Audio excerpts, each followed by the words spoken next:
Thanks for joining us for another episode of Rockland Sound, where Rockland turns into Rockland.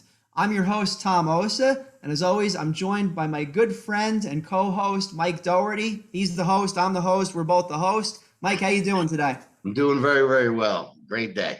Thank you. Mike's hanging out in one of the music capitals of the world, Austin, Texas, and representing over there. And hopefully we're going to get back to a complete sense of normalcy in 2021. Over the past year, we've done several really cool episodes, and you can catch them on YouTube. You just go to RocklandSound.com. You can catch us on our Facebook page. Look up Rockland Sound on YouTube, and you'll find us. We've done interviews over the past with members of AC/DC, Striper. One of our favorite interviews was with the band Anvil, Lips from Anvil. White Lion. I mean, it's just been great. And we're joined by the legendary Bruce Kulick of many bands fame. Just to name a few things, if you remember Kiss Carnival of Souls, that's one of the classic albums that came out during the non-makeup era. And some that would say that it's a classic in itself, by itself. Union with John Corabi. John Corabi was also in Motley Crue. Grand Funk Railroad. He's been in Grand Funk Railroad for almost 20 years, and a few other projects which I'll bring up over the course of time. But I just wanted that, Bruce. Thank you for joining us tonight. Just a pleasure to have you here. All right. Well, thanks for the invitation. All good. Yes, thank you very much as well. Mm-hmm. Very cool. We did a little research, and we kind of tried to go for a little bit of a different vibe instead of making it all just about all the different stories on the road and whatnot. But we try to look at it from the perspective of your musical influences and the different things that kind of brought you into the vibe of music from the get-go, and how those things influenced your music over the course of time. Early on, and actually we have a little bit of a connection. I'm sure you never saw me in the streets, but we both grew up in Queens Right. at one point or another. I understand, this is just from Wikipedia, that you graduated from a high school in Queens, if I'm not mistaken. Yeah. Newtown High. In fact, Gene Simmons went to that one too. He was a little older than me, so I didn't know him. And Paul Stanley in Flushing. So, Kiss has a connection with some Queens things, obviously being a New York band originally, I have some good memories down there, admittedly mostly being on the low end of the totem pole in the schoolyard, but it builds character, Oh, so, yeah. Now, something that Mike often likes to bring up early on in the conversation is, how you picked up your musical influences, the first albums. You want to turn it over to you, Mike. Just ask that famous question, man. Yeah, before I ask the question, one thing I want to say is I'm extremely honored to have you on the show. I brought up before we started, today is an anniversary for us. Obviously, it's not an anniversary, but March 29th, 1985 was the last show of the Animalize tour. That was my first Kiss concert as a fan of a new band a new band to me that I got into with Heaven's on Fire. And you were about 20 feet from me because I was in the second row, but by myself because all my buddies got tickets before. And there was a point there where Paul jumped down by your knees. He splashed me with his sweat on his hair, and you pointed at me, and I got baptized by the Rock and Roll Kiss. And I've been with you ever since. And so that's cool. It's a huge honor. Thank you. All right, no problem. What city was that, Mike? East Rutherford, New Jersey, the Meadowlands. Oh, New Jersey. Okay, yeah. Okay. Yeah. So I've seen a bunch of shows there: Asylum, Revenge, Hot in the Shade. And I was at the show that was Eric's last show at Madison Square Garden. Yep. God bless him. And one of the things that Tom was leaning on too is when we get into this, obviously, with your stature, you've been asked every question I could probably almost ask, but what we would like to do is, and it seems to be something a little unique, is get to know you, as a person, because really your music wouldn't be what it is and the things that you contribute, and the places you go, without you and how you formed that, your personality and your outlook on life. My question, though, that I like to ask is, what is the first album that you bought with your own money that you had to go, I need this? What comes out of high water, I'm getting that album. Yeah. Well, there were two that really stand out to me, and they're so different. Okay. And I be real honest, I'm not really sure which one came first. Obviously, in high school, I was influenced. Well, I grew up in. I turned on to the Beatles and the British Invasion. But, when I was old enough to just say, like, okay, I'm going to buy something, I remember hearing Black Sabbath, the very first album. Yes. There was a department store in Rego Park, which wasn't too far from Jackson Heights, where I grew up. I could take a bus and go down there. I remember buying Beatle records and things like that. But I just know that there was that first Black Sabbath album freaked me out. I heard them playing it, and to me that was like metal cream, if you get what I mean. Yeah. So I had to get that. But then again, the other record, which just shows the other side of me, was I really like some of the softer things too, like someone like Simon and Garfunkel. I thought they were amazing, and beautiful songs, great singing, and really cool instrumentation. Though that was much more acoustic music. Mm-hmm. And I bought that Bridge Over Troubled Waters. Okay, you couldn't be more different than I Am Iron Man or something like that from Black Sabbath. I don't even know if that's on that first record. I don't think it is, but you get the point. Mm-hmm. That I was like, I heard Black Sabbath and I said, I got to have that. That's amazing. And then again, I had to have Bridge Over Troubled Waters, by Simon and Garfunkel. And ironically, both of those bands and both of those artists are still, well loved now. It's like amazing. Ozzy continued, of course, solo, but he did, many versions of Black Sabbath. And as much as Simon and Paul Simon and Garfunkel split up in a way, but, they did things together. Paul Simon's still out there and well respected. So I think that's great. Now, aren't they from the same area too? I think they grew up in New York, but that old thing where they say, like, you may not want to meet your heroes and stuff like that. So I remember, I met Ginger Baker one time at the fantasy camp, and he's a personality. He was pretty old by then, so he wasn't too crusty, but I knew he was definitely crusty. Okay. Mm-hmm. And but then again, I met Jack Bruce and I got to jam with him, and he was a real sweetheart. But speaking of cream, but the guy, the Garfunkel, I used to hear these stories about him from sometimes traveling with Grand Funk, and we get a limo driver for that gig or whatever, and he goes like, "Oh yeah, I was driving, Garfunkel," and then they'd always tell a story. You're like, ugh. You know what I mean? So what can I say? I love the people's music, and I actually try to live up to the time I met Brian May. I was only like 22, and I was in a disco band, kind of top 40 band, backing up Andrea True. Okay, you want to get some background on me. Mm-hmm. And there we are at a venue in Chicago, and Queen was obviously in town, and they wanted to go somewhere, and we were playing late, me and that band, and no one that of. She was the girl that had that hit, More, how do you like it? Anyway, next thing I know, backstage is Brian May and Roger Taylor. Roger was kind of quiet. He didn't want to hang with anybody, but Brian was chatting with me right away. And I was like, this guy, he's like this incredible guitar player. Queen is amazing. And he still is like the most perfect gentleman, in rock and roll, that. And I think rock and roll's only astrophysicist. Yes, exactly. Yeah.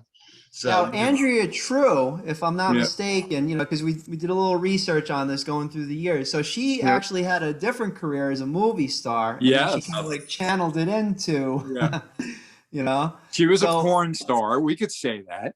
And she wound up getting picked up by this booking agent to manage her, who had a lot of success with George McRae, who was another artist that I worked with, who was this guy who had the single Rock You Baby, which was very helpful for me because I got to tour in Europe and perform sometimes in really kind of crazy places, and then really big, beautiful places.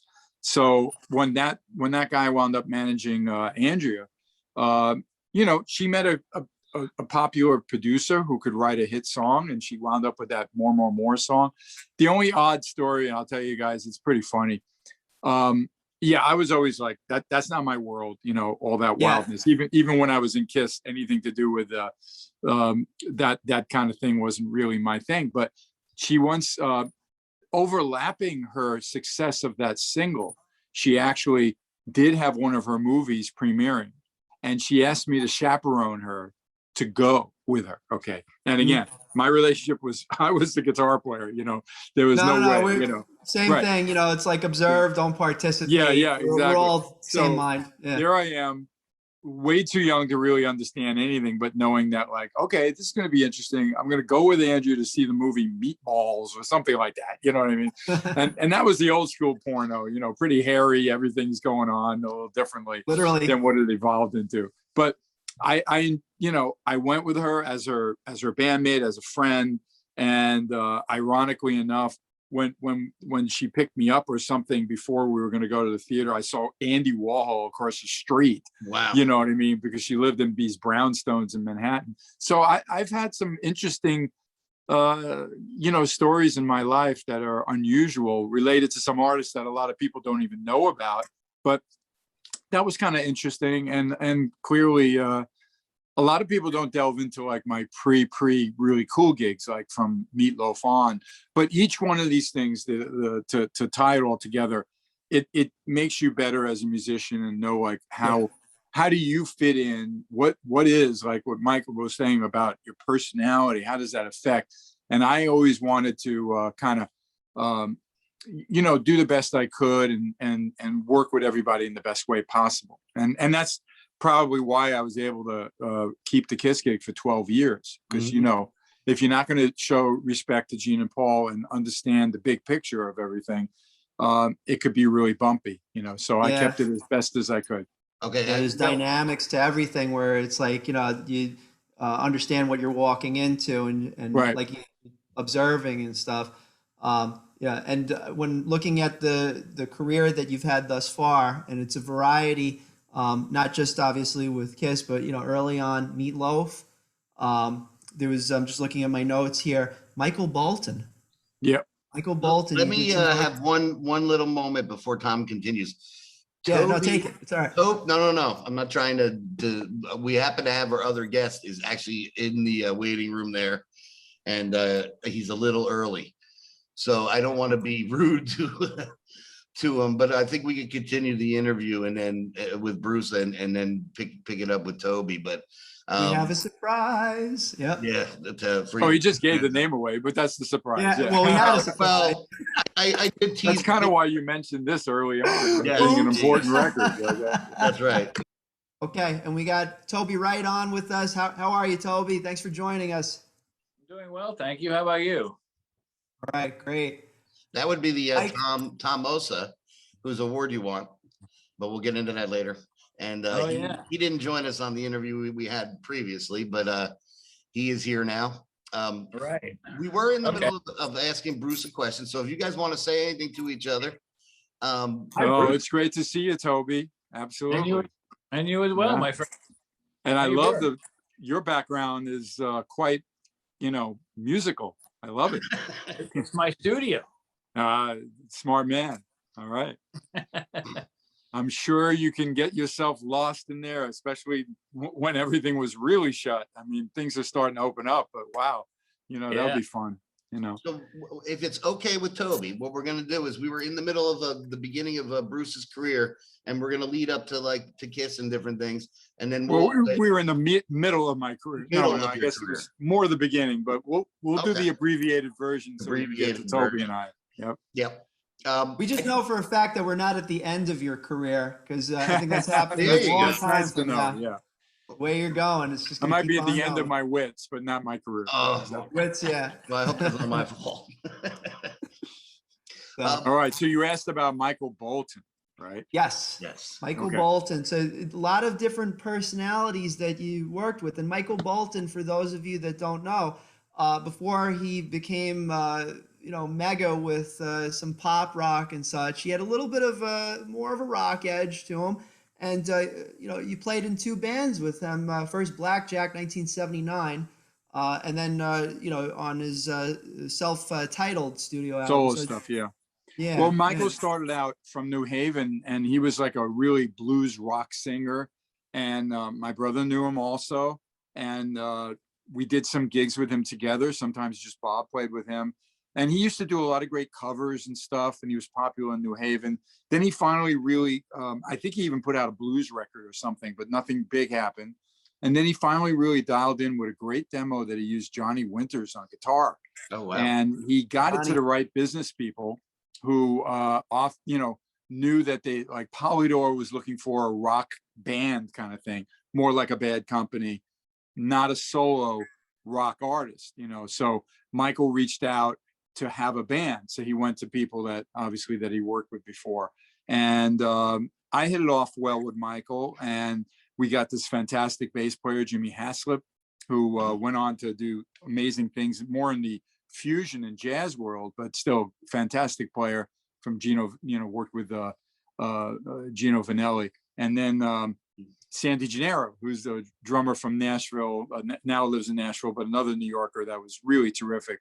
So we had Blackjack. We did two records. First one was with Tom Dowd. We got signed by Polydor. That's before Polygram. And, I got to do videos. They put a lot of money into it, which meant, like, even though it sold fairly well, it wasn't an instant gold record. Okay. We did the second record. By then, most of those people were fired. Okay. But that record also was connected to other artists that I played with because I recorded up in Woodstock. That's where I did the Nice. Billy Squier Tale of the Tape album. Anyway, Mhm. Michael, after that, when it all fell apart and we lost the record deal and all that, he went off and started to write more. And then he realized, I'm going to rebrand myself. I'll be Michael Bolton. Okay. And then he had now MTV. It's now like 83. And he has a terrific song called Fool's Game. He looks great. It's got a great, great album that I played a little bit on. Now he's going to go tour. Okay. And then he asked me to play guitar. And we got this really great leg of a Bob Seger tour with 3 weeks. Oh, And wow. hence me meeting Don Brewer, actually, because Don was playing drums with Seger. He sometimes was the drummer, even though he had Grand Funk Railroad, but in the 80s, they weren't doing anything. So anyway, he was with Seger, which helped me years later, obviously. But Michael and I always stayed close, even when that didn't happen big for him. And that's when he really started to write a little more pop, kind of blue-eyed soul music. And then he became really big and won a Grammy and so on and so forth. So Yeah. it was a great connect. Uh-oh. And I have to say that I'm always proud of him. There's many gigs that Grand Funk does, like Casino and something, and I see he was there, last month. I'll take a picture of the poster, and I send it to him, and then it starts in a conversation.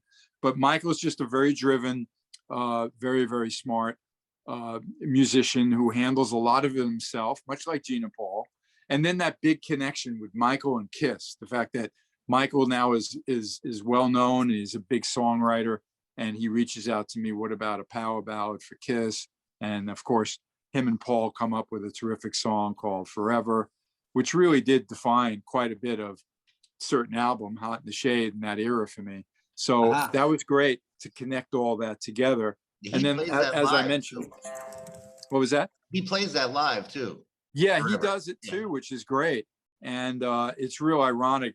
Here's a song I wrote for Kiss. You know what I mean? And then, it just shows he's still to this day, just to wrap up, Michael is like, always says like, I want to do a rock record sometime, so I'm going to call you. That conversation started 10 years ago and nothing's happened. You know what I mean? But whatever. He's like a brother too. And I'm always real proud of everything he's done. Well, You know, you mentioned about the how let's say the smart musicians, you know, they know how to kind of like adjust with the inevitable changing of the times. Toby, I'm sure you can relate to this too. Is like, you know, musicians, they kind of see the wave and such. We were in the studio last week and we were talking about the Bee Gees movie that came out. I think it's on HBO or Showtime, which I haven't seen the whole thing. But how originally, and I didn't know much about them, but they, you know, originally just played very soulful songs, and then they kind of like caught on to the wave with you know, disco and such. And as quickly as as it started, it ended, and then they shifted again into studio sessions, and they've done very well. Yeah, it was a They great just documentary. know how to shift. Mike, you were going to say something. That was a great documentary that's on HBO Max of the Bee Gees. There, they had a hell of a great. They were from like little boys all the way up to, you know, Barry is the only one left. Yeah. So I mean, That's a great band. I love their ride. first like kind of hippie album, you know, with the 1940 something mining disaster and all those songs. Love that stuff, you know. And then you know, I have to cover them in a kind of top 40 band with you know, their disco stuff. Yeah, most great artists can kind of adapt to the times and make it their own. And if they're really talented, they'll keep doing it, you know, doing what they, you know, being popular. There's no reason not to. Just like Toby adapts to everybody. Yes. Doesn't he? I have to, right? Don't I? Yeah. I want to slip one little question into Bruce though, real quick. Just because you were talking about the disco years and knowing that that Eric did the same thing around New York, Eric Carr, yes, when he was Paul, you know. Yes. But I was wondering if you know, if you had ever run into him just in the circuit. I did not, and that's a really cool question. But I was very aware of that band that he had, and I'm trying to remember if that was. Do you remember the name of that band? I think it was Flasher or something.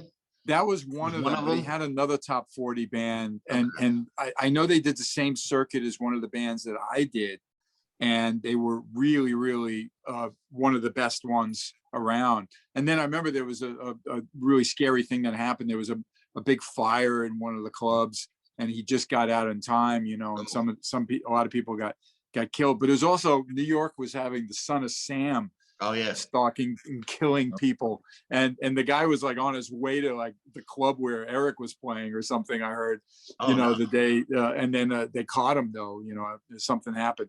That's another crazy. Maybe Mother Father Time or something. I can't remember. I think I have a picture of it on my computer. What he looked like in the disco days. You speak of serial killers. You know, Deborah Harry one time said she was in a taxi in New York City, and it was Ted Bundy that was driving it. Oh my God. And she jumped out of the taxi while it was going down the like Broadway or something. Enough serial killers. No. So let's go. Well, you wanted to ask, I guess, another question because we're in the Meatloaf area. There where you did that with your brother. And how'd you get into that? Yeah, Bob was well on the scene in New York, being older than me, and he already was getting known by different people. So he got the audition. They were looking for two lead guitar players, much like Dick Wagner and Steve Hunter, you know, like what Alice Cooper and Lou Reed had. And, you know, Bob fit right in. They weren't even that sure about me, but Bob really stuck up for me. But they were very happy that I did the gig, and they chose me because I would learn the Todd Rundgren guitar parts. You know, we didn't play on Bad of the Hell, the album. We just played on, you know, the live gigs. Although there is some video and audio of me and my brother with Meatloaf from that era. What a great album. It was a crazy tour. You got 9 people on stage, and he's 300 pounds in a tuxedo. Jim Steinman, very eccentric. But it was really a good time for me to learn what it is to go from literally a brand new band to, you know, with a record release, to not doing too well in the first few gigs. You know, we got booed off the stage with like Cheap Trick. You know, it was a really rough crowd. And then within, you know, a few months with radio play and support, and then was selling out arenas and traveling the entire world. It was crazy. My brother went on and continued with him when he, you know, got back out there a few years later after that. And I just never really that's when I did the Blackjack album. So actually, Meatloaf was right before me working with Michael Bolton and all. Oh, okay. So it was in that time range there. 77, 78. Yeah. Oh, okay, and then you went you Blackjack and then on. And how about the Billy Squier just opportunity? That was just the album. It was another, yeah, just a record. He wanted me to go tour with him, and then actually Blackjack, me with Michael, we were supposed to tour in support of the second record. So I told him I couldn't do it, and then we never toured. So I was, oh my God, I could have been with Billy Squier. His first record didn't do that great, even though it's an amazing record. But by the second album, he became a major star, as we all know. So what can I say other than I learned a lot from Billy too, and I love the Tale of the Tape. Yeah. I just bought the vinyl recently. I've had it on CD for many years, but it's such a great record. It is. And it was at that same studio up in Woodstock where Michael and I did the second Blackjack record. And you know, what's really interesting and important for everybody to know out there is how all these things get interconnected. And I know Toby can share that too. That it's just like, you know, you work with different artists. You never know when you're going to meet them again, even though the circumstances could be completely different. So it's really great that I've had all these like kind of, you know, a step ladder of things. And by the time I had the opportunity for Kiss, of course, I was well prepared with all the touring and the different artists that I worked with. Yep. Well, now I guess we'll go into Kiss phase. So we have Toby here, obviously the producer of one of the, I would call it maybe a controversial Kiss record. And I think more of that is about the time of it and maybe the direction of it, which is Carnival of Souls. So that one came out at the tail end of your career with Kiss, but it didn't seem to be intended that way initially. And then apparently Makeup came back and has been there since. Now you got in the Kiss just doing some session work on Animalize, filling in for from Mark, and I think that was because he was probably getting driven crazy a little bit by or driving Paul crazy a little bit because he kind of was a little bit too much over the top, and he wanted to have a little bit more structures to some of the solos to keep the album going. I do have a question though about Animalize. When you did do the solos that you did play on it, did you use his rig? I just think I was using whatever they had there. And, you know, even if I did plug into his rig, I would have sounded like me. Right. I know Toby knows how that goes. The sound, a lot of it's in your hands. Mm-hmm. But it was, you know, first of all, I don't know when actually Mark knew he had a health problem thing. But when that started, you know, in his hand, he had this arthritic condition. And then on top of it, I think, like you were mentioning, Paul might have been a little frustrated by, you know, his approach, but they wanted this like, you know, incredibly fast fusion style guitar player, you know, and I really always felt that was a strange choice, even though Mark was very talented. With Kiss, it, you know, you better know your, you know, kind of like your Jimmy Page and your Jimi Hendrix and your Eric Clapton and your meat and potato rock and roll kind of stuff. You gotta have your foundation. So I fit in way better. And even when he got well and joined us on the Animalize tour, they kind of saw that I was a better fit. And it was a weird way to get a gig, but you know, it all worked out the right way for the band. And the little bit that I played on Animalize, Paul was happy, which got me the opportunity to be the temporary guy, you know, and, you know, don't cut your hair. When I left, I didn't know why he said, don't cut my hair, you know, but I think he already knew there could be a problem with Mark and they're going to go on tour, you know, because I don't know if they knew they were going to have a hit right away, but they had a tour commitment, you know what I mean, in England. And then of course, Heaven's on Fire was a hit. And it was pretty exciting time to join the band. And then within a few weeks of being on the road in America, that's when they offered me the contract and sent Mark home. And it turned into 12 years, which is pretty remarkable. Absolutely. I can tell you the funny story about how I got wind of you being in the band without knowing who you were at first. Was I had the poster of them that had Mark on it on my wall. Right.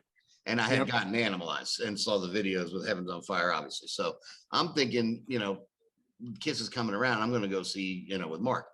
And I'm walking down and there's this deli and somebody made like a homemade flyer, like the deli guy. It must have been a fan because he made his own flyer. Okay. And I walk in, I actually asked for it and he gave it to me. And I walked in and I'm looking and I'm like, where did Eric get that hair? You know, because it was you. And I was like, oh, all right, wait, who's this? You know, and then he actually ended up telling me, he's like, that's the new guy, it's Kulick. And I was like, oh. Yeah. I mean, think about it. Back then in 80, 84, 85, there was no way, there was no internet, there was no fast way to get the information to people. Right. You know, I remember Kerrang magazine in England did have a picture of me because they're one of the very few magazines back then that were like published like within a week or when they put it together, and they knew I was coming. So there was a little insert of me or something in that magazine. America was always like a month or two lag time for a magazine. And, you know, it wasn't like going to be on your local news necessarily. And I got to admit, people didn't know who they were going to see. Some people didn't realize that Ace wasn't there, and they maybe didn't know Vinny at all, whatever. It was a really weird time for the band in that way. Knew the name. You brought the structure there, Bruce, and I think they needed it as much as you needed the opportunity. I think that that's the one thing that, you know, you could talk about Gene and Paul, and I'm, you know, and I'm sure they're brilliant, obviously, in their career. They're still here and they're still filling arenas. But I think that there's that working man ethic about you that you said you have to respect kind of the position you're in. And I think you brought a lot of glue to some moments that, you know, could have been unglued. Sure. No, I was really, when I look back now, I was just, you know, I was along for the ride, though I was trying to be as creative and contribute the most I could. But it was really always Gene and Paul's, you know, thing. You know, it was always their show and their direction. And, you know, I definitely knew how to assert myself when I, you know, was asked or needed to. But it was mostly, this is a great opportunity. And if I just play guitar well, you know, they're going to, you know, really take care of me more, and they're going to appreciate me more. And it was actually during, I know Toby's back there, you know, maybe he could say something about Crazy Nights. Nevison, and working with Nevison, which wasn't always easy for me, actually, but Nevison made my guitar and my lead work up front, you know, and very important.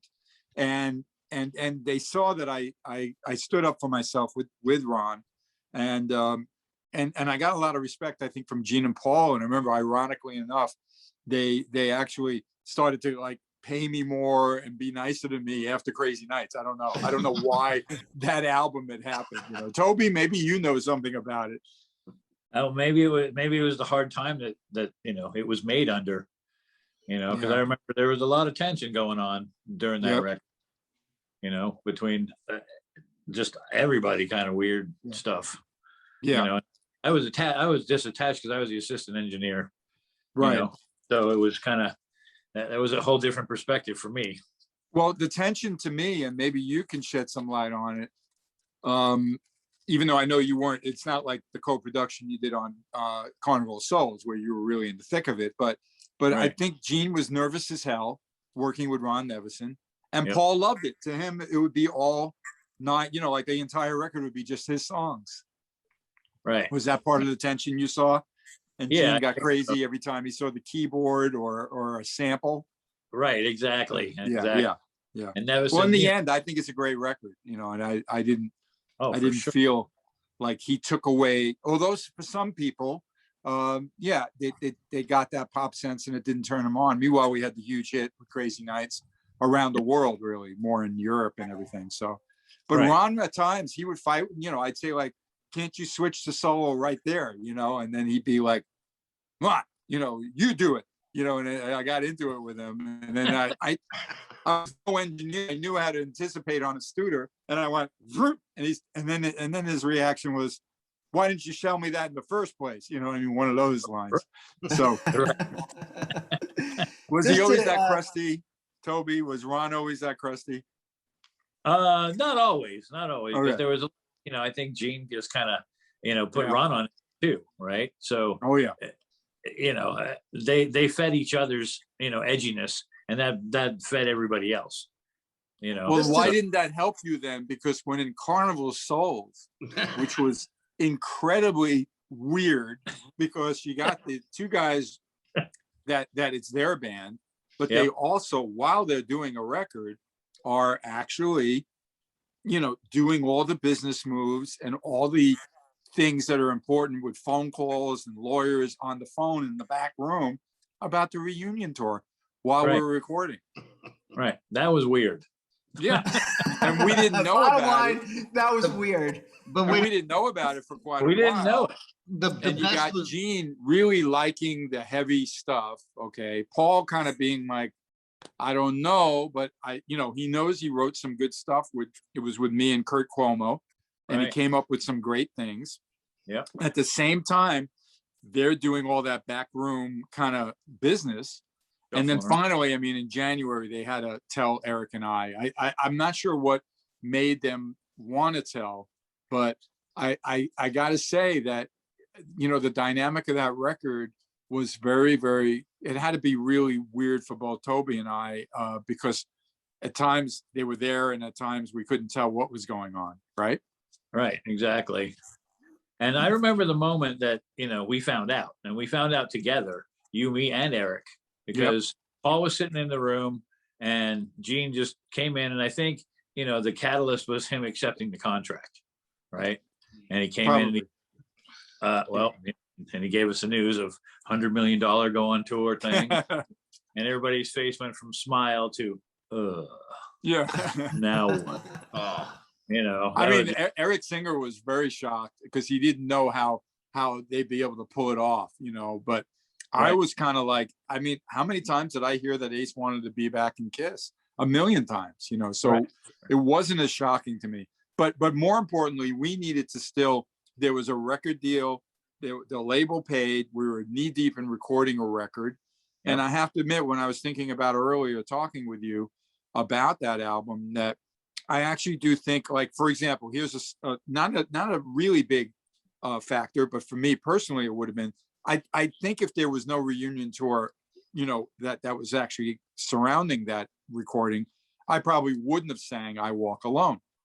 Mm-hmm. I agree. Gene would have sang it like it was always intended to. I know you really rallied and said, no, Bruce sang it on the demo and it sounds great. He should have that song. And I actually think it's possible that Gene and Paul kind of back down, knowing that, like, well, maybe we should give him a song or something like that. Well, that was one of the, I just wanted to say, when I interviewed Toby, that was one of the things I asked him. I said, okay, was it a planned thing that you got to write all those songs and kind of take the reins in a sense, because you always had songwriting credit, and you always contributed to some great stuff, but really it's almost like when Vinny came into Kiss and Lick It Up, and almost every track he's a co-writer on, but I think one, and you're in there doing the same thing. And I was wondering if that was something that you felt out of place, like, this is a little odd. No, to be quite honest, I always tried to contribute. At times it was harder, but I have to admit, once I knew we were going to do a record that was meaner, darker, and crazier than maybe Revenge, because Ezra was not going to get involved, even though he started us off with a track for I Walk Alone. It wasn't the final version, but I started to just jam a lot to my drum machine with some interesting time signatures. Personally, I was going through a lot of stress in my life, in my relationship. So all I wanted to do was be in my studio and write riffs. And I seemed to really dialed into something. So every time I would present something to Paul, and especially with that guy, Kurt Cuomo, who Paul was comfortable with, it gelled and it came together. Okay. And then Gene actually mostly co-wrote more in a different way. I would contribute, like he'd have Hate, but he was missing the bridge. And then while we were jamming it with Eric Singer in the studio, I'm going, how about this? Or I'm in the studio with him and he co-writes a song with Tommy. And then we put it together with another song with an idea I have with him. And suddenly we have a different Childhood's End put together. And I'm writing like a part for that. So the Gene stuff was all like kind of me helping him and putting things together. And a lot of the Paul stuff, the Rain riffs and everything, I had a great vibe for that. I had all the sections, but it wasn't a song. It was just great riffs and sections. And then Paul jumped right in. Kurt helped with him, with however they work together. I wasn't even always there with them for that stuff. So what can I say? I will be there. I just had a great couple of chords and a bridge, and it worked out really well. So suddenly 9 co-writes. Even after Carnival of Souls, you still collaborated with them on the, was it Psycho Circus album? Yeah, well, Yeah. Circus, there was one song that I worked on with Paul that, oddly enough, Bruce Fairburn didn't hear. They hired me to do some work because I helped them with some demos. Paul likes the way I play bass, so now I'm going in there to play some bass. But I cleverly actually said to Fairburn, I go like, did Paul ever play you this song? I think it's the title is like Dreaming. And he said, no. I said, all right, you didn't hear it from me. Ask him if he has anything else lying around. You know what I mean? Yeah. I don't know why Paul didn't play it for him, And the next thing I know, Fairburn liked it, and we wound up recording it. So I had a co-write, and I didn't play any lead guitar except for there's some backwoods within guitars from demos for Carnival of Souls that appear on that Psycho Circus record. But I played bass on like 4 or 5 songs. They wanted to have me help out, why not? That's cool. It's like I have, I have my own web development company for the last 15 years. But before that, I worked for another web developer, and I had 2 bosses, and they were pretty tough on me. I was just a kid and just trying to figure out what's going on. And they were pretty tough on me. And at the end, I got fired, full disclosure there. And in honesty, I mean, I deserved it because I wasn't bringing in the revenue that was justified for my salary at that point. So I got fired, and it was what it was. But I always tried to stay close with the owner afterwards. And I was like, hey, if you need me to collaborate on things. So he brought me along, and that helped in my career. Obviously different levels. I mean, you're Right. dealing with quite some. And, I also want to bring in Toby. I don't know if we did a formal introduction. Of course, Mike did the previous interview, but just for those of you that are getting acquainted, Toby is a legendary record producer, mixing engineer. And I say that with a lot of heart because you have produced just a multitude of albums that I just have in my, digitally now, but vinyls and CDs. I mean, Alice in Chains, Seven Dust, Korn. I mean, the list goes on and on. Slayer, and of course Kiss. So, again, thank you for coming on to the show. And just with regards to and Mike is much more astute with Kiss. I'll say that as a full disclosure as well. But just the dynamics that I wanted to ask you, along with what we were asking Bruce, is the personalities. And you've come across so many personalities over the course of your career thus far. How do you manage it? Do you just be zen like you have been in this interview, just kind of like hanging out? And how do you manage all those various personalities? Yeah, kind of like that. You gotta just let them all do their thing.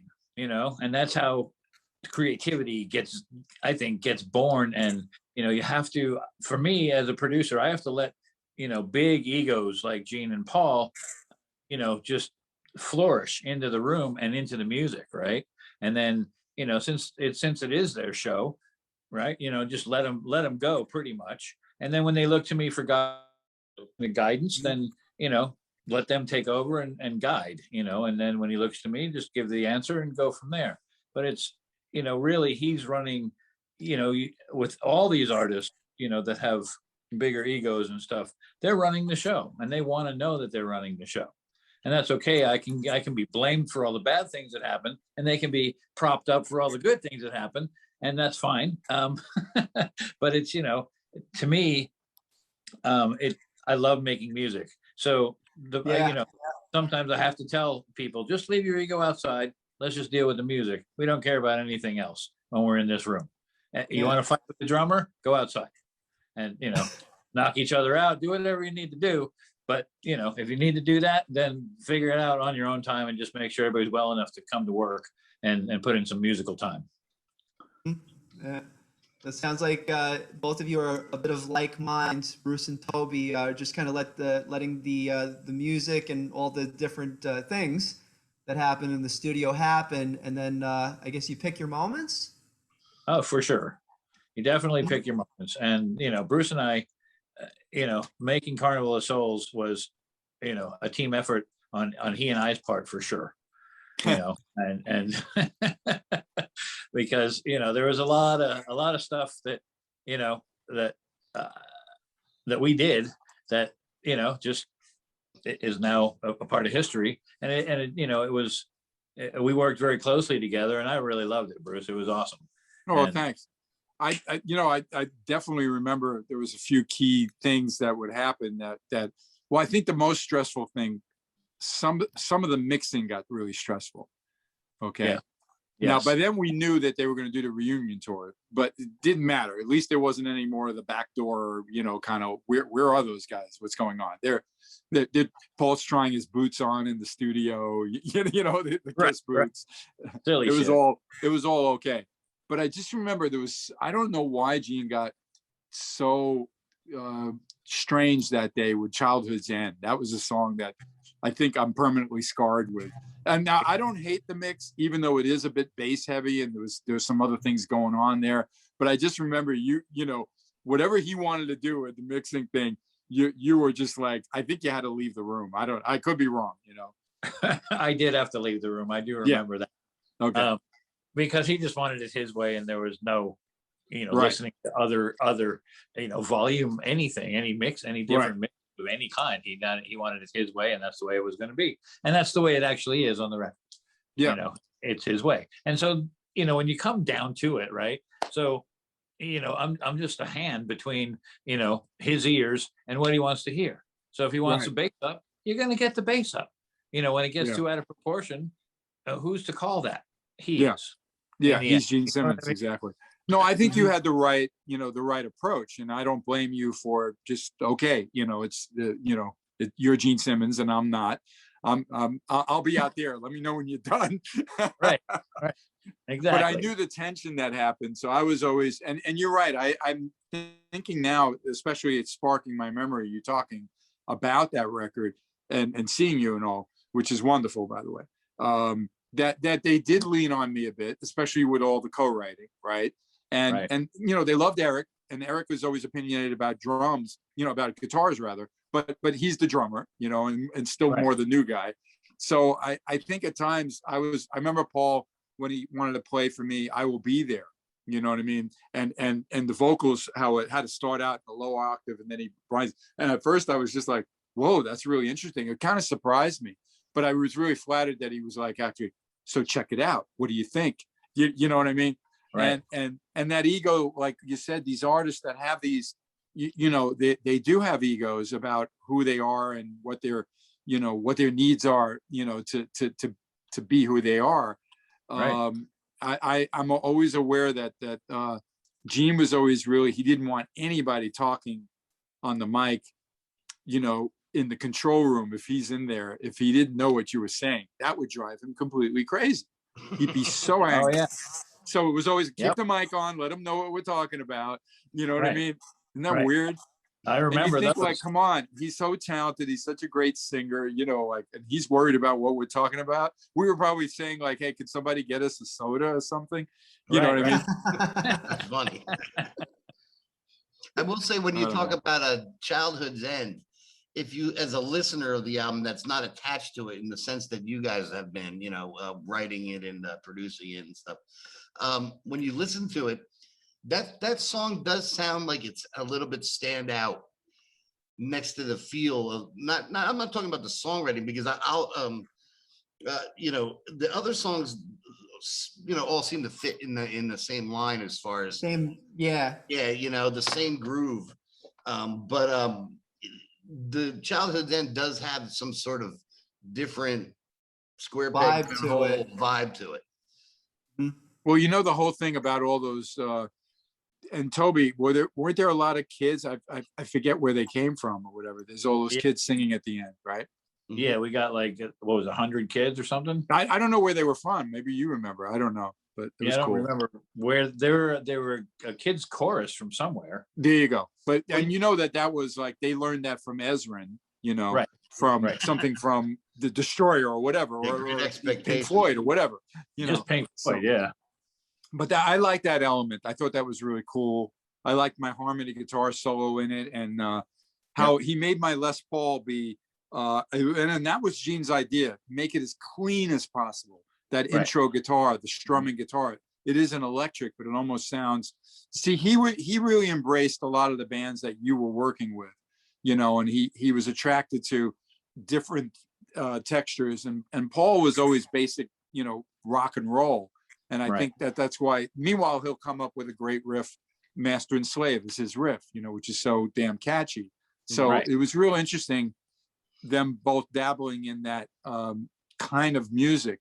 And I always tell the Kiss fans that approach me and tell me how much they love Carnival of Souls, and I say, well, thank you, but just remember, if you know, if you know a fan that they hate it, don't blame me. You know, I was just there to write some riffs. Yeah, it depends on who you're talking to. It's like Exactly. saying, you know, I love Sade, and you know. Yeah. Paul's never warmed up to it after all these years, and I understand that. And then I have people that just swear by it and think it's so amazing. And you know, all I could say is it was done at a very unusual time for the band, and I'm happy it's out there and it's identifiable with me. But I still don't want people just to judge my Kiss years that way. I love them to, you know, be Wild About Tears Are Falling and Crazy Nights and Forever and Unholy or whatever. So, you know, it's just another facet of my contributions in Kiss. Oh yeah. Yeah, I mean, it's tough. It's like, I'm sorry, go ahead, Mike. No.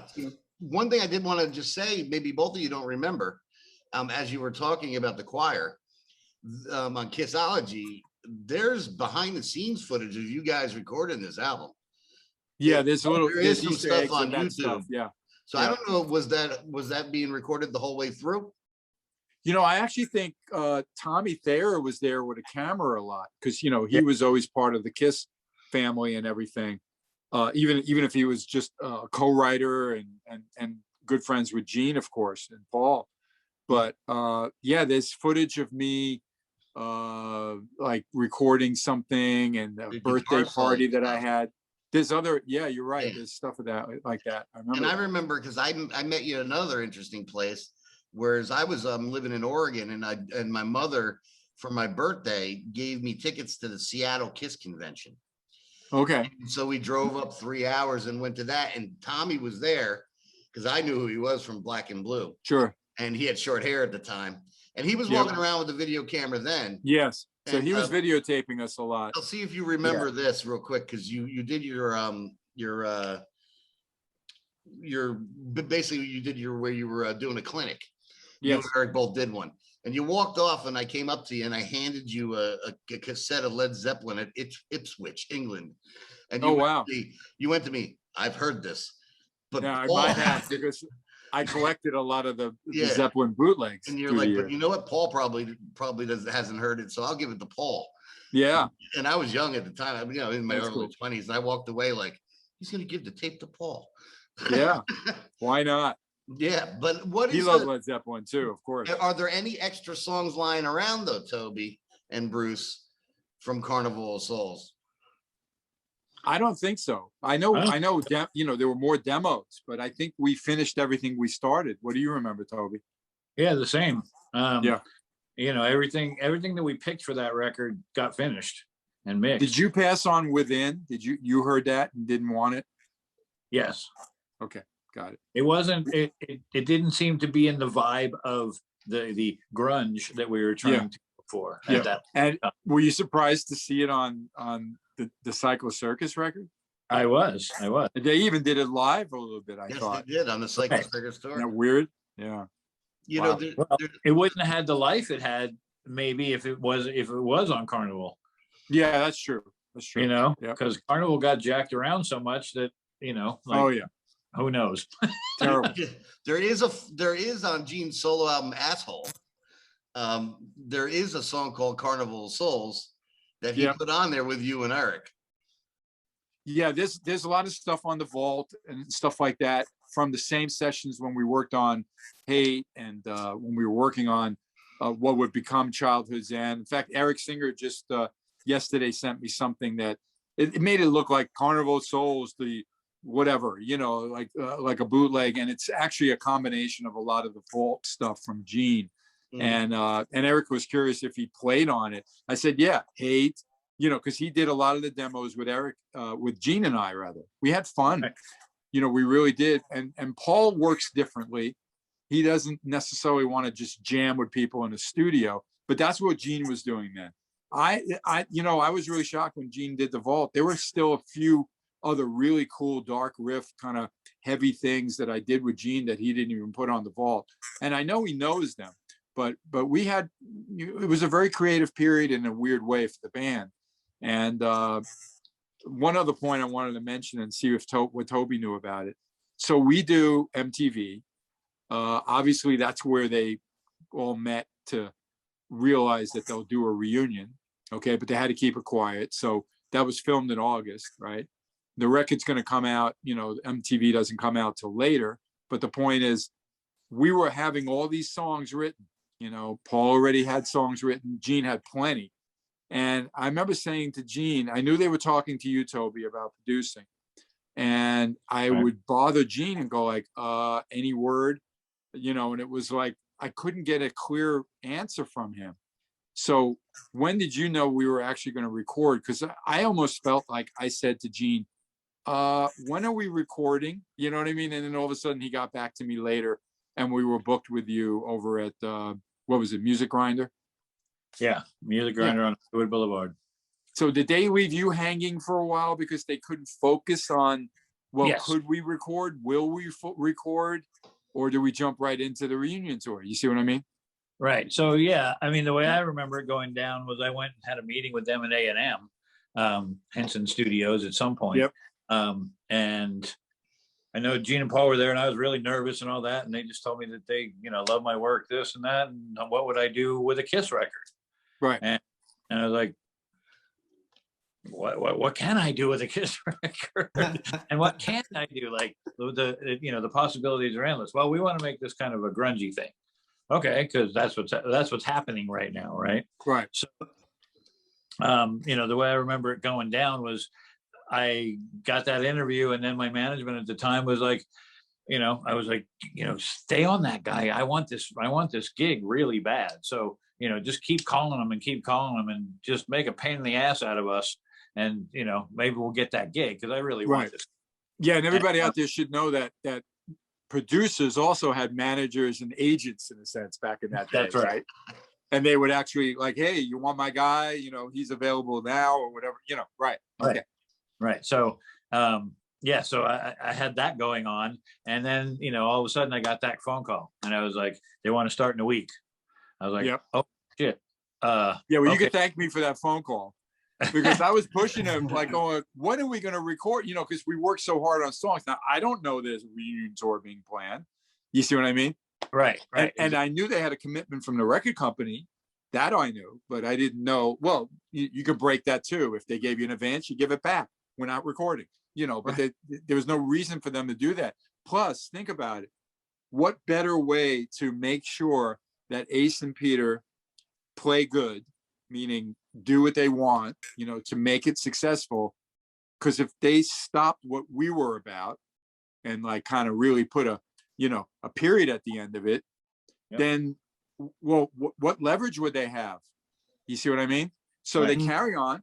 Eric Singer and myself didn't do anything bad. We were still, Kiss was still successful, not as successful as a reunion tour, but you get what I mean. So carry on with this, see what happens, get that record done. Okay, now we're going to announce it in March, and the record's done. And then, of course, the record can't come out because they got to do the reunion tour. But at least they had that there just in case. I thought it was actually as painful as it might have been for me, it was still a very smart business move on their end. Yeah, well, I had the record in hand, so I think the album would have been huge without the reunion tour, based on Revenge, and you did tap into the, it's grunge, and that isn't necessarily like, I mean, I know I've heard Paul be like, "What can I write to be miserable about? I'm a rich rock star," Yep. So he kind of wrote songs like Jungle, he kind of got around to Master and Slave, writing about different things. But I mean, Jungle, I'm from New Jersey, obviously, originally. And I mean, you know, I was friends with Eddie Trunk, and I worked at DHA for a little while and stuff. And that was huge on DHA, and it started taking off on rock radio jungle. Yeah.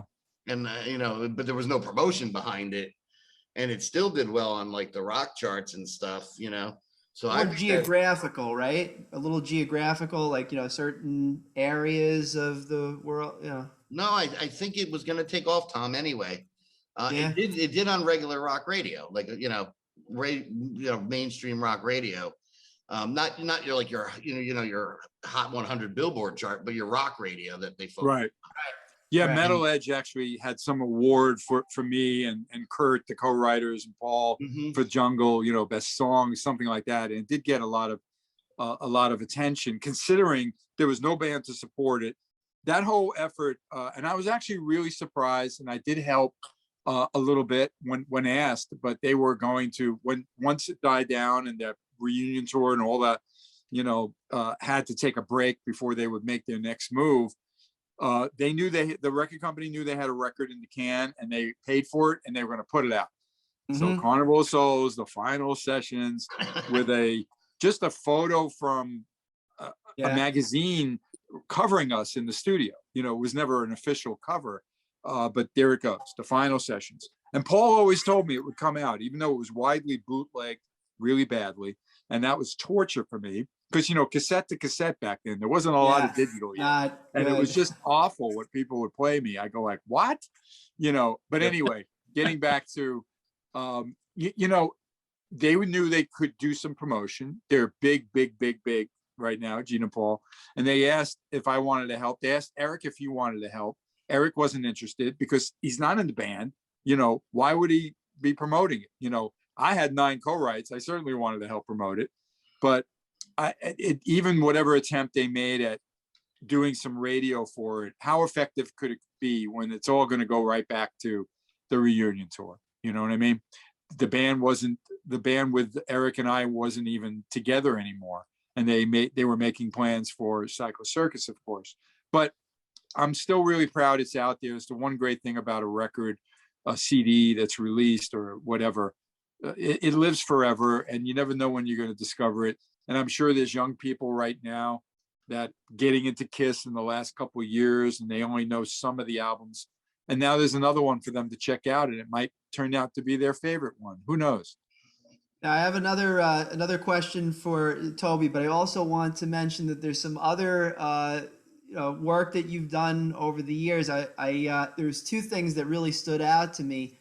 And I want to also thank Mike for sending over research so I could get a little deeper understanding of both of you. But one thing that stood out to me is and you have jumped genres, Kanye West, the 2004, The College Dropout. That's a jump, especially for but it's, you know, you're talking about me, right? Yeah. Well, it's just, you know, Kanye re-recorded a song from the Blackjack days with Michael Bolton. So I didn't have to do anything but answer the phone and let my manager handle it. And I turned up as a co-writer on it. So now, that was nice.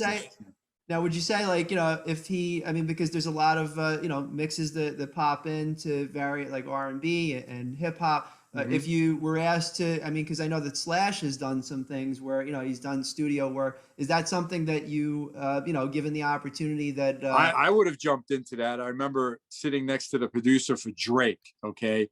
And we're flying back from Canada or something. I'm coming back from a Grand Funk gig, and I was begging him to say, I told him who I was, and we had a nice chat. He was chatting me up about Bitcoin, actually. Okay.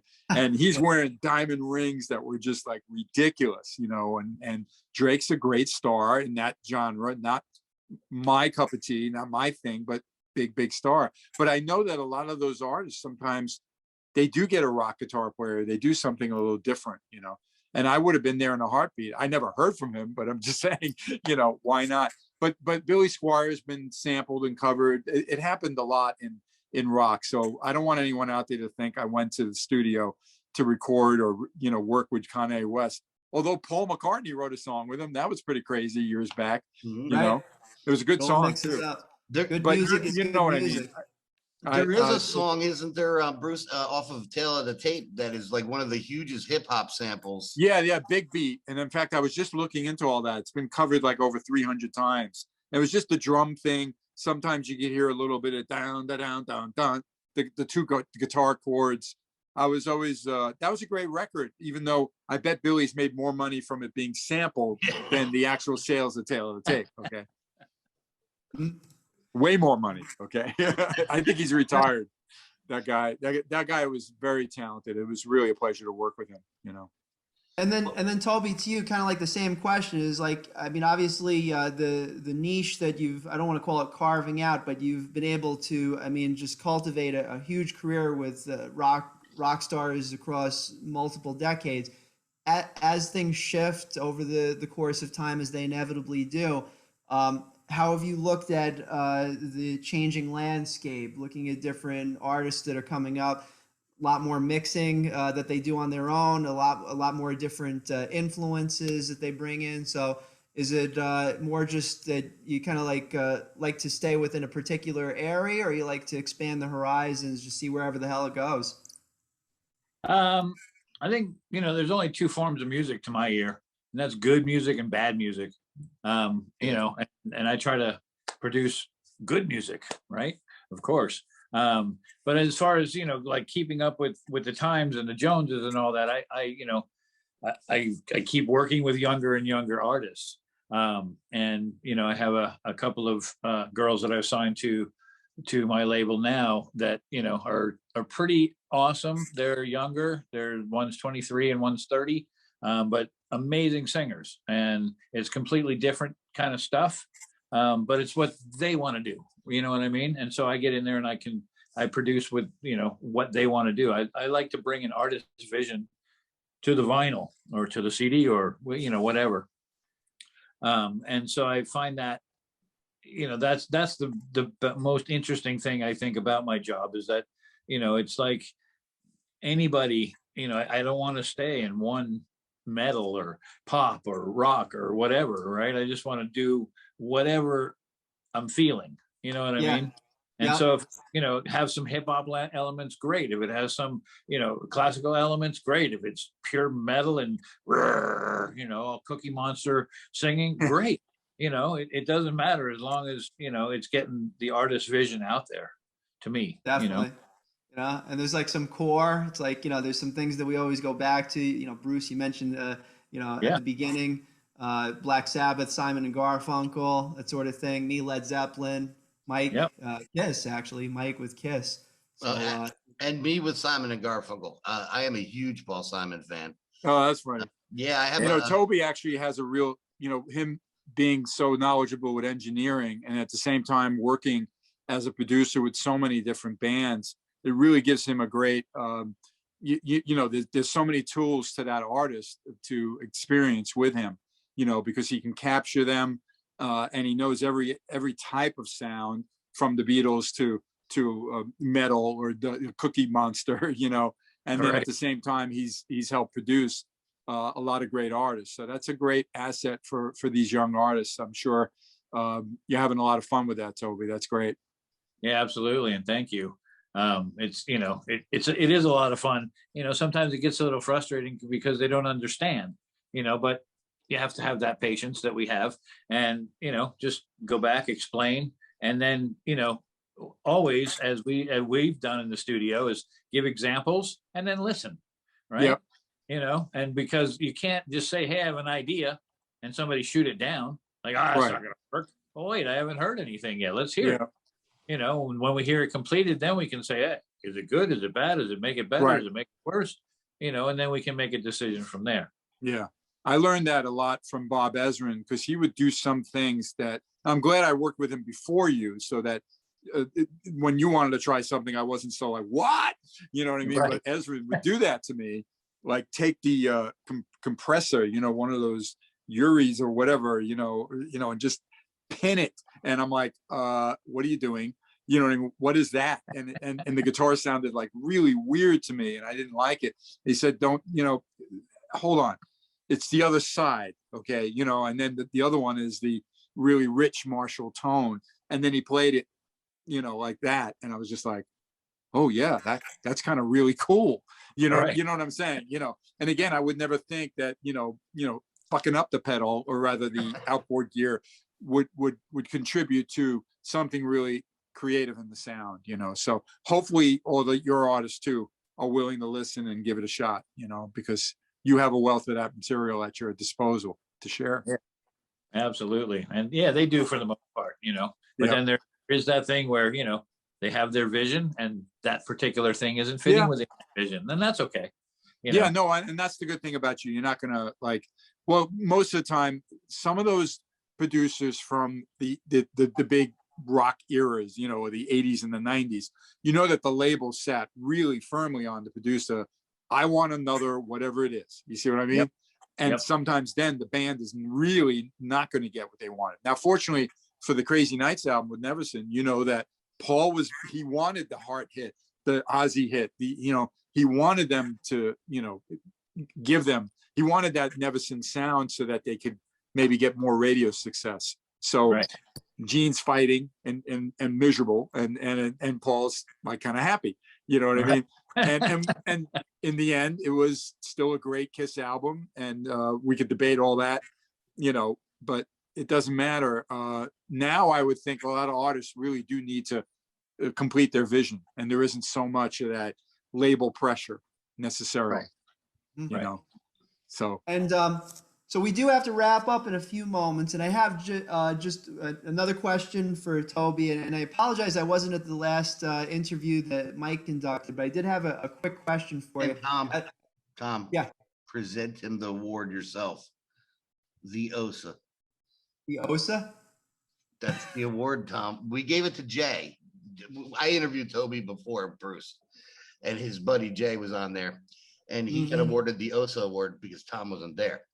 So we're going to give, but Toby wanted one. And I said, wait, you have 4 Grammys. You can hold off to the next time.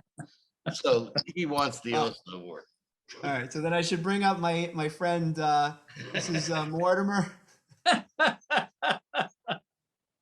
Sometimes he shows up in interviews, just walks, just walks in.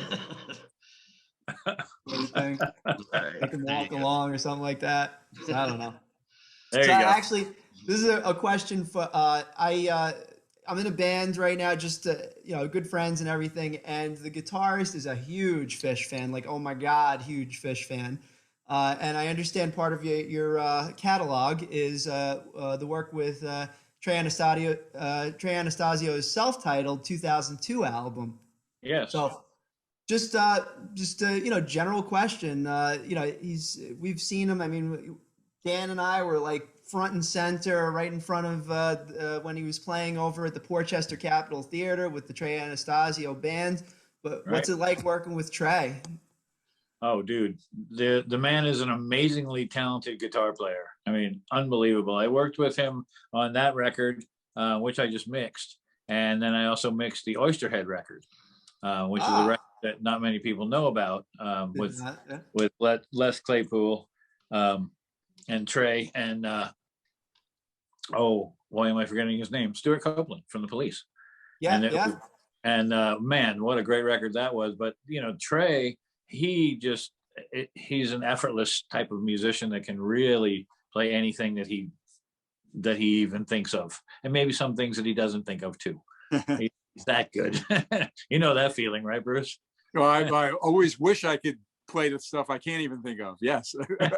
That's a big goal of mine. No, he's a very talented guy. I used to read about it. They're like legendary, like a Grateful Dead, the vibe. So that's another great facet of your career. So that's wonderful. All right, guys. Yeah. This has been fun. Yeah, thank you very much. I gotta say, and not with respect to all the other interviews that we've done thus far, there's some interviews that just flow, and this is definitely one of them. I think at one point halfway through, it's just like Mike and I just kind of like we're just like, we're just gonna kick. Yeah, you're probably giggling because Toby and I are reminiscing like we're at the bar or something. And that was freaking. Yeah, but that's what you wanted. That's what we wanted. All right, well, you got it. All right. Well, thank you guys, and everybody out there. BruceKulick.com's how to reach me. Toby, I know how to reach you, and you know how to reach me. Okay. That's right. And I want to thank you guys, of course, for the invite. This was a lot of fun, especially to talk about Carnival of Souls. So it was really Yeah. good to see you, Toby. Thank you. Likewise. Thank you for the opportunity. Yes, Yeah. thank you. And Bruce, to wrap it up, I just want to say something from me. Uh-huh. You are one of my heroes. Okay. From the time I was like 14 when I went and saw that Kiss show on Sure. this date in 1985. Yep. And you've been with me since. And I'm still sticking with you, and I'm still enjoying your contributions to music. So you got a lifelong fan, and now I'm looking at you this way too. So I really appreciate your time. And No problem. thank you again for being here and all the music and joy you brought to me. All and right. Well, Toby, thanks. you're a new friend. We talk after we had the interview, and I will be back and speak to you more about your project, and you will see his interview right after yours. And I watched it last night, and it's very good. So Bruce, Toby, Kiss, Carnival of Souls. Yep. Have a great night. I'll take us out as usual. Again, thank you everyone for joining us for another episode of Rockland Sound in the books. And to follow us, just join us at RocklandSound.com. You can catch us on YouTube. You can catch us on Facebook, all the traditional social media sites. And we look forward to working with a lot more amazing artists and producers and mixers, people that really make the music industry thrive. So for now, I'm Tom Osa with Mike Doherty. Thanks for joining us, and we'll see you next time. Take care.